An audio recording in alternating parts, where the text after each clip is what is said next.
Miss Kiset, ang galing mo naman. Tanga ang gobyerno, ikaw matalino.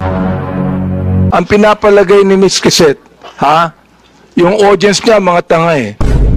May I ask you the question, how much taxes did you pay? And I will tell you how much tax I paid.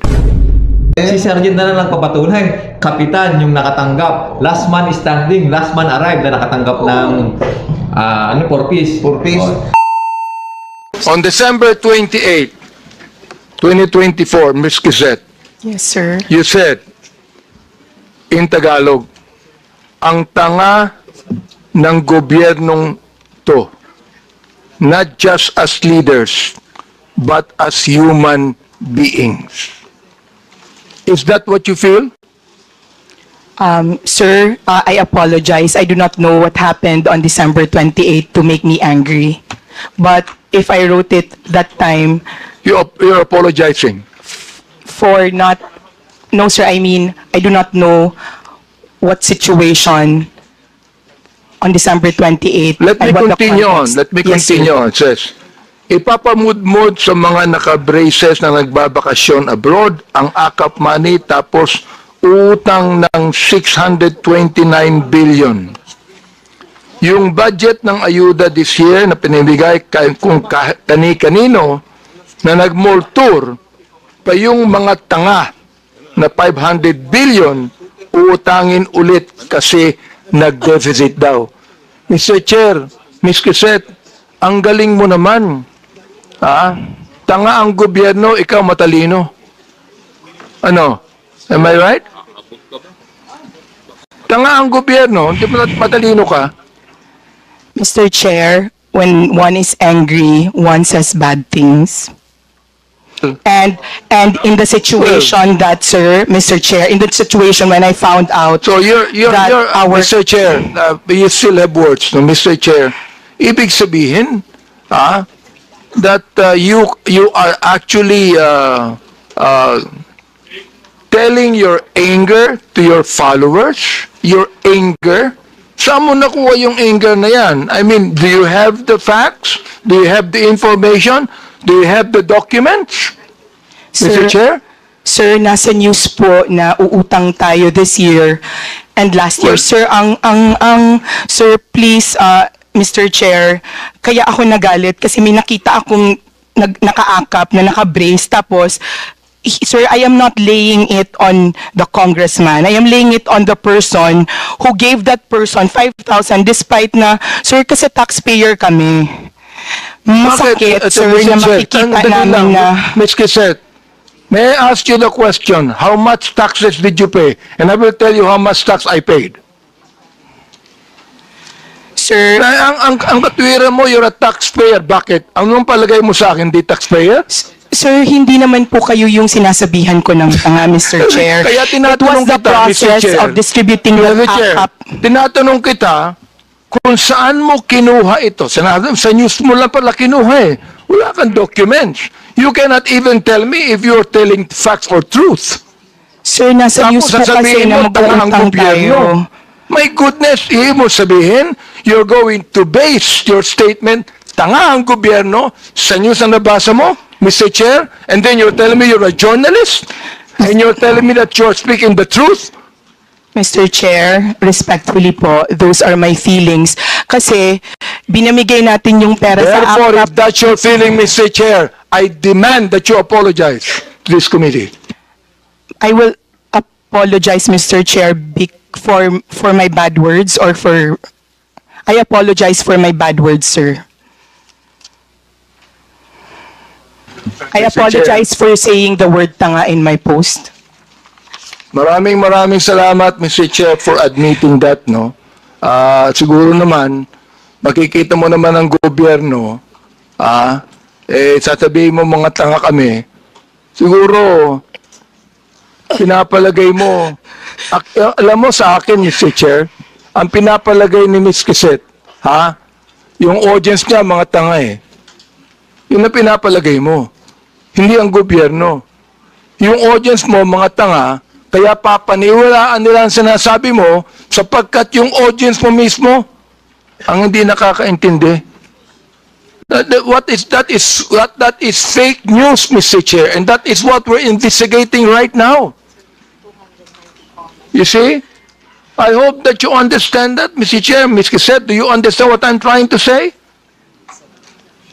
Ikaw, nandito sa akin yung mga sinabi mo tungkol sa amin, ha? Hindi ako sumagot dyan, eh. Hindi ko na kinakailangan pang i-belabor yan. So, anyway, Mr. Chair, nakita ko naman na Ms. Quezet is now apologetic to what she said. Narinig mo naman yung sinabi ni Congressman Abante, di ba? Dapat pagka nasa Congress, di ba? Dati, nung araw, di ba? Pag nasa Congress, formal yan, di ba? Sinabihan niya, natanga yung gobyerno. So, hindi naman siya yung mismo yung sinasabihan doon. Pero, siyempre, buong pangkalahatan niya, pag sinabi mo kasing gobyerno, kasama na yung mga elected officials, mga kawani ng gobyerno, di ba? Baka siguro sa kaya niya lang masabi yun, na siguro bukso ng kanya damdamin. Oo, siyempre, siguro frustration kasi pagka galit ang isang tao o may frustration, nakakapagbitaw tayo ng hindi magandang salita, di ba? Later on, ma-realize mo na mali yung ginawa mo, di ba? Hindi ba siya pwedeng magsalita ng ganun? O, halimbawa, ako, hindi ba ako pwedeng magsalita ng ganun sa Gobyerno? O, sa gobyerno? Kung halimbawa sabihin na frustrate ako kasi siyempre taxpayer naman ako eh. Pwede naman tayo magsalita. Basta lang, huwag lang siya malicious. Oo, sir. Ang sabi kasi, kapag nagsalita ka sa isang organisasyon o sa isang kumpanya, yung kumpanya lang naman yung sinasabihan mo doon, hindi yung tao, di ba? So, wala namang ano doon. Although masama talaga magsabi sa isang nang tanga, di ba? Pero, siyempre, yung bugso ng kanyang damdamin yun. Tapos, unang-una, babae yun, di ba? Biruin mo nung pagkatapos niyang pagsabihan ng ganun, umiyak siya, yung tagal niya umiyak eh. Kahit ako sir, magkasama yung ano ko sa loob ko sir, kasi parang yung pagkakasalita sa akin doon, ito sa kwan lang ito, personal ko sa o, siyempre, ay nanonood sa'yo buong mundo. Ewan ko, nanonood yung mga taga-Nimik, di ba?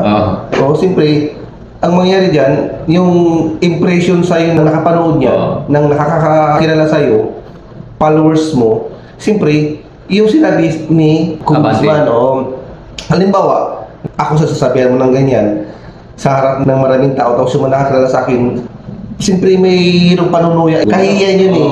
Oo, dapat sana, hindi naman sana ganun man na parang hiniya ka doon sa napakaraming nanonood, di ba? Yes. Buti kung kayo-kayo lang, di ba? Oo. Parang na-degrade yung pagkatao doon ni Ma'am Quezet.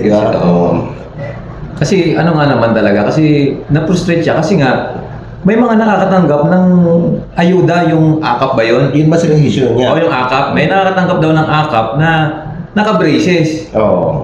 So, siyempre, ikaw na nagbabayad ng tax, bakit yan ang nabigyan nyo, hindi yung mismong yung talaga nangangailangan, di ba?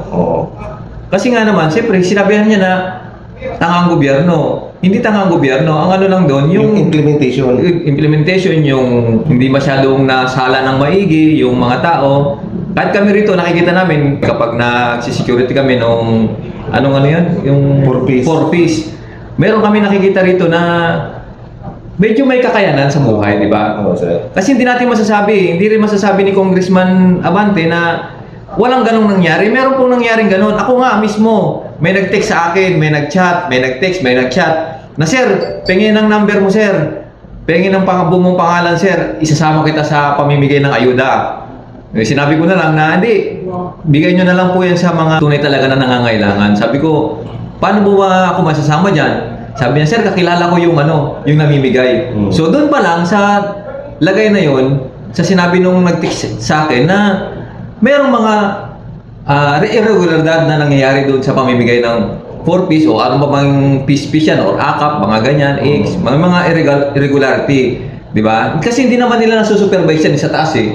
Kasi, ano ba si Sergeant, yung taga-pamigay, or taga-background check, itong si Juan, sama ko na to, kaibigan ko to eh, di ba? Alam niyo yan, alam ng mga ibang tao yan dyan na pwedeng maglagay kahit sinong tao dyan na hindi ka anong nababackground check. Ikaw ba naman, ito, halimbawa, sinabi ko si Juan, si Juan, makakatanggap to. Tapos yung mas mataas sa akin, alam namang mag-background check pa yun, di ba? Na si Juan ay qualified ba yan? Hindi na mag-ano yan, hindi na mag-uusisa yan. Basta nakalagay doon sa listahan na ito si Juan makakatanggap ng 4 piece, makakatanggap talaga yan, di ba? Huwag na nating, kumbaga, huwag na tayong maging balat sibuyas. Nangyayari at nangyayari yan. Kahit saan naman yan, nangyayari naman yan. Kahit saang lugar yan, na nangyayari yung ganyan na mayroon talaga napapasama na hindi talaga qualified. Di ba? Yung kumbaga kung tawagin malapit sa sandok. Oo, malapit sa sandok, malapit sa lutuan, di ba? Yung nagpa-background check, kakilala, kakamag-anak, best friend, kumare, kumpadre. Ayan, oo. So hindi talaga maiwasan yan, that is form of corruption. Pero hindi talaga natin yan talaga naiiwasan kasi nangyayari talaga yan. Kaya ikaw na nagbabayad ng tax, siyempre makakapagbitaw ka ng ganon, di ba? Katulad kayo, nasasabihan nyo kami ng mga kapulisan, kurap, di ba? O, tanggap namin yun kasi hindi talaga maiwasan yun na may maganong mga salita na sasabihin sa amin. So, kami na nasasaktan, na sinasabihan kami ng ganon, so, magpe-perform lang kami ng tama. Para yung sinasabi nyo na kami mga kapulisan, kurap, na at least malinis sa konsensya namin na hindi kami kurap, di ba?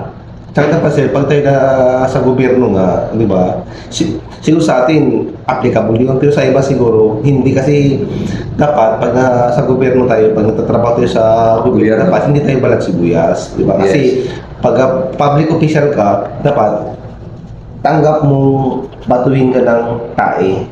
Di ba? Kasi siya tae sir, ibig sabihin sir, kaya kung siya nabing tae sir, kasi siyempre, pinakamabaho na at pinakamarumi na yung naihahagis sa yung salita, di ba? Tama. Tanggap, kaya mo tanggapin.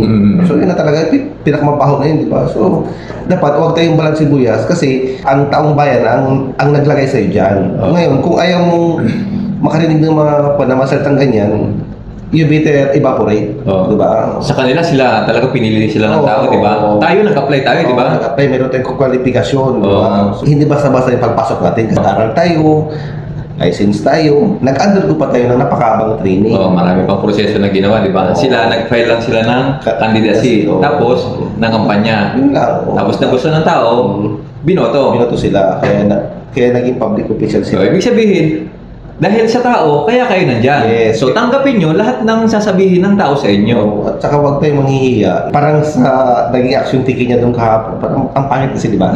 Kaya pangit yung action taking niya. Kasi kongresista siya, di ba? Dapat Yes, kagalang-galang. Kaya nga, lagi nakalagay doon sa kagalang-galang, di ba? Honorable congressman, di ba? Ibig sabihin, lahat ng galaw mo is dapat kagalang-galang. Yes, sir. Sa amin, hindi naman kami kagalang-galang, police captain, Jason Tesorero, hindi naman kami ganon. Walang kagalang-galang sa amin, sa kanila kagalang-galang. Ibig sabihin, lahat ng bibitaw mo na salita doon, lahat ng actuation mo, lahat ng gagawin mo is dapat kagalang-galang, di ba? Ang masasabi ko sa kanya, sir, dapat hindi siya kasi hindi naman talaga personal. Kaya dapat hindi ganun yung action taking niya. Kung baga sa basketball, foul yun. Diba? Sabihin nila kung, sir, madam, ano bang dapat gawin? Bakit ganun, di ba? Oh. Ano bang dapat gawin ng isang content creator para hindi ka makapag-mislead sa mga sa mga followers mo? Sir, siyempre sasabihin niya, sir, hindi ko na po ulitin yung mga ganun, magiging mapanuri na ako, di ba? Dito, barangay captain. Di ba? Sa hiya niya na magtanggap na makisingit doon sa mga pilahan, siya yung last man arrive. Standing. Siya yung last man arrive na tatanggap ng na makatanggap para wala ng tao, para wala makita. Siyempre, andun pa kami, nakita ko, sabi ko, Kap, membro pa niyan. Di ba? Asawa niya sa abroad, tapos barangay captain ka. Dapat sana, por delikadesa naman na ibinigay mo na lang doon sa mga nag-uulam lang ng mga tahuyo, kape, mantika. Di ba? Ibig sabihin, Sergeant, may katotohanan din yung sinabi ni Crisette na may nakakatanggap talaga na mayroon talagang kakayanan sa buhay. Oo naman, sir. Oo naman, sir. Si Sergeant na lang nagpapatunay. Kapitan yung nakatanggap. Last man standing, last man arrived na nakatanggap ng 4 piece. 4 piece. Di ba? Kaya nga, balik sa issue ulit, kung nakasalita ka man lang, hindi maganda, ibig sabihin, ang tanga naman ng gobyernong ito, so dapat, dahil ka sabi ng ganun, kasi nagbabayad ka ng tax. Tapos, yung system na naman doon Yung ayaw niya. Oo. Kaya mo nasabing gobyerno, kasi gobyerno yung nagpapa-implement ng system na ganun. Di ba? So ngayon, nakasabi ka ng ganun, wala ka naman pinapoint out kung si mayor ba yan, si kagawad ba yan, si congressman ba yan. Ngayon, as a leader naman na hinahalal ng tao, dapat sana, huwag naman tayong balat sibuyas, hindi naman tayo sinasabihan yan. So, kung sinabihan ka talaga na personal ka sinabi na ganun, andun ka. Halimbawa, ikaw, Congressman Jason, andun ka nakatayo. Sabihan kita, ang tanga mo naman, bakit mo ganun? Binigyan niya, no? That is the time na magagalit ka sa akin. Ang dapat gawin nila doon, ayusin nila ang sistema, di ba? O sinabihan akong tanga ni ganito. Ano bang mali doon, di ba? Ano bang mali sa ginawa namin? So, kanda ka ng investigation kung ano yung ginawa naming mali. So, baguhin mo yung sistema, di ba? Oo, sir. At saka, sir, kung sinabihan siya, sir, ng tanga personally, mayroong karampatang aksyon na pwede mong gawin sa kanya. Kasuhan mo ng, halimbawa, cyber libel, halimbawa, nagsabi ng gano'n, ito nga ba, na videohan kita, ito naman, tanga naman ito ni Jason na ito, gano'n. So ngayon, kung pakiramdam mo na pangit yung naging, naging vlog ko sa'yo, kasuhan mo ko, di ba? Hindi yung ipapatawag mo ko doon, Para ipahiya. doon ako hihiyain. Ano naman ko, di ba? Kaya na. Ngayon, kung hindi ako makareact ng naaayon, sa gusto mong marinig, cite in contempt ako. Matik yan. Meron nga doon isa, sir, yung may isang vlogger din kahapon na medyo mataba, hindi ko na nakuha yung kanyang pangalan, di ba? Sabi niya, oh sir, nahingi ako sir ng sorry, mali ako, pero gusto niya lang i-emphasize yung ipinos niya talaga. Although sabi niya, oh sir, mali yung na-post ko, sir. Sorry, kasi kung hindi niya yan, so sir, i-admit, sinabihan siya ni Congressman Paduano na, I will cite you in contempt. Di ba sinabi Kaya nag-sorry siya. Ganon din si Miss Crisip, sorry siya, ilang beses, 3 beses siya nag-sorry. Di ba? Ayaw kasi siguro lang matulog sa Congress. Siyempre, nandun ka, sila ang authority. Yun. Kung ano sasabihin nila, susunod ka, di ba? Wala kang no choice, di ba? So, ibig sabihin, sir, ang nangyari dyan, pag pinatawag ka nila, so, kailangan mong sumunod sa kung ano yung gusto nilang ipalabas doon. Dapat, di ba? Kasi naman talaga, parang yun naman talaga yung nakikita natin, di ba? So, yun din yung naging sir, yung naging reaction ko sa napanood ko kahapon. Yun lang rin yung kaya siguro yun na sabi yung ganun kasi naging balag sibuyas lang siya. Kaya guys, tama ba yung ginawa ni Congressman Abante? Kung bisita ka, dapat itrato mo ang bisita mo ng tao, di ba? Kasi pinapunta mo siya eh. Hindi naman sila yung pumunta sa iyo eh. Di ba?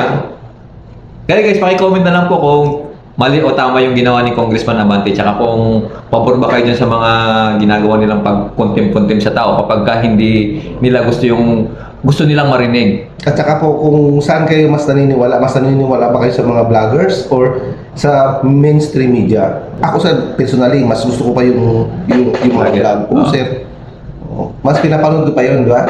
Mahirap pagsalita eh. Abangan nyo, pagka retired na ako, sasabihin ko sa inyo kung ano yung mga sikreto ng mga mainstream media na yan.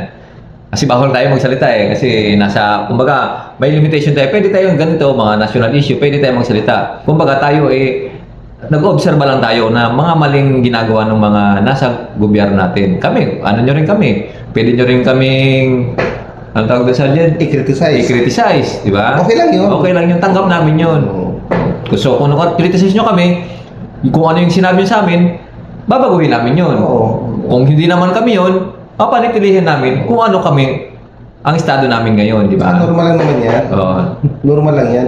Kasi pag hindi ka na-check, hindi mo mababalance. Yes. Tama yung check and balance para malaman mo kung tama ba o mali, di ba? Yung isa gagawa ng mali para ma-check niya kung tama talaga yung ginawa niya, di ba? Maganda rin yung check and balance. Kaya nga rin sabi nga Sergeant, maganda rin yung may mga nagrarari-rari, di ba? Oo naman. Bakit kamo? Siyempre, para marinig yung hinaing nila, di ba? Para may check and balance. Kasi kung lahat tayo magsasang-ayon, halimbawa si Sergeant, mayor, ako si congressman, kami dalawa, magkakunaybans kami dalawa. Lahat ng sasabihin ko, susundin niya. Lahat naman ng sasabihin niya, susundin ko. Hindi magkunaybans kami dalawa. So, hindi pwede yun. Kung kami dalawa, kung mali ang ginawa ni Sergeant, tapos alam ko na mali, ano ko sa kanya, sasabihin ko sa kanya, pare, mayor, mali yung ginawa mo. Ganun din siya. Oy, ang pareng congressman, mali ka rin, di ba? Kaya nga pangit sir yung walang oposisyon. So, maganda rin yung may ganun. Pero wag naman sana masyadong sobra. Tama lang din yung merong dalawang panig para may check and balance, para malaman natin kung ano talaga yung tama at mali. Para magkasundo tayo, mag-usap tayo, para malaman natin talaga kung anong solusyon na pwede natin gawin sa mali na yun.